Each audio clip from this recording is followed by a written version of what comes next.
Hello, welcome back to my channel. ఈరోజు video వచ్చి chicken dum biryani ఎలా చేయాలో వీడియోలో అయితే చూసేయండి. ముందుగా ఆనియన్స్ అయితే ఫ్రై చేసుకొని పక్కన పెట్టుకొని, ఇక్కడైతే మనం తీసుకొచ్చుకున్న చికెన్ని ఫ్రెష్గా కడుక్కొని దాంట్లోనే ఫ్రైడ్ ఆనియన్స్, అలాగే సాల్ట్, అలాగే కారం, కొద్దిగా పసుపు, ధనియాల పొడి, అల్లం వెల్లుల్లి పేస్ట్, కొద్దిగా నెయ్యి కూడా వేసుకోవాలి. ఇప్పుడైతే దీనిలోకి పెరుగు కూడా యాడ్ చేసుకొని, అలాగే చికెన్ మసాలా వేసి బాగా కలుపుకోవాలి. ముక్కకు పట్టే విధంగా పసుపు కారం అన్నీ ముక్కకు బాగా పట్టే విధంగా మంచిగా కలుపుకోవాలి. ఇప్పుడైతే ఫ్రైడ్ ఆనియన్స్ కొన్ని, అలాగే కొంచెం సాల్ట్ కూడా వేసుకున్నాను. మళ్ళీ ఆయిల్ కూడా పోసుకొని బాగా కలుపుకోవాలి, ముక్కని మంచిగా మసాజ్ చేసే విధంగా. ఇప్పుడైతే ఒక నిమ్మకాయ అయితే పిండుకుందాం. అందులోనే ముక్కకైతే బాగా పట్టింది కదా ఉప్పు కారం అనేది. 2-3 బిర్యానీ ఆకులు, మరాఠీ మొగ్గ, స్టార్ పువ్వు, లవంగాలు, దాల్చిన చెక్క, ధనియాలు, అలాగే 2-3 యాలకులు కూడా వేసి బాగా కలుపుకొని, ఇప్పుడు కొత్తిమీర పుదీనా కూడా వేసి మంచిగా కలుపుకుందాం. పైన ఆయిల్ చూడండి ఎంత తేలిగిందో పైకి, అలా ఉంటే అన్నది ముక్కకైతే పడుతుంది. దీన్ని అయితే ఒక అర్ధగంట పక్కన పెట్టేసుకొని స్టవ్ ఆన్ చేసుకుందాం. ఇప్పుడైతే దాన్ని అయితే ఒక 20% అయితే ఉడికించుకుందాం. కర్రీ అనేది గ్రేవీ లాగా వచ్చింది కదా. ఇప్పుడైతే దాంట్లోకి బాస్మతి రైస్ అయితే తీసుకున్నాను. నేనైతే 4 గ్లాసులు అయితే బాస్మతి రైస్ తీసుకున్నాను.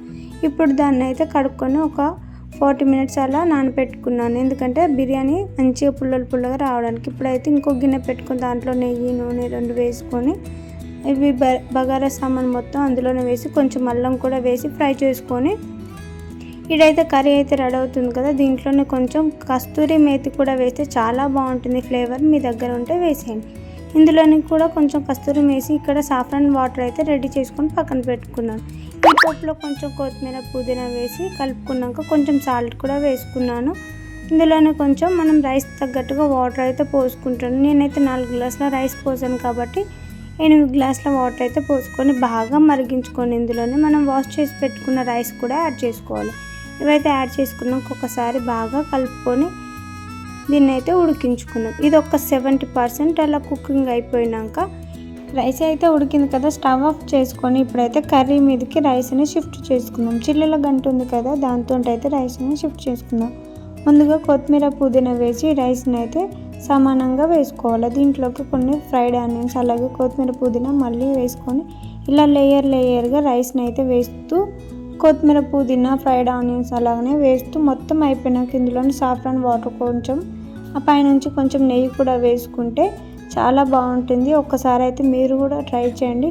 అన్నీ వేసేసినాక ఇలా మళ్ళీ కొంచెం నెయ్యి వేసి సాఫ్రాన్ వాటర్ మొత్తం పోసినాక దీన్ని అయితే దమ్ పెట్టేసుకుందాం. మైదా పిండి ఉన్నా దాంతో దమ్ చేసుకోవచ్చు, టిష్యూ పేపర్ ఉన్న పెట్టి దమ్ చేసుకున్నాక ఒక 5 మినిట్స్ హై ఫ్లేమ్లో, ఒక 5 మినిట్స్ లో ఫ్లేమ్లో పెట్టేసుకుంటే వేడివేడిగా చికెన్ దమ్ బిర్యానీ రెడీ.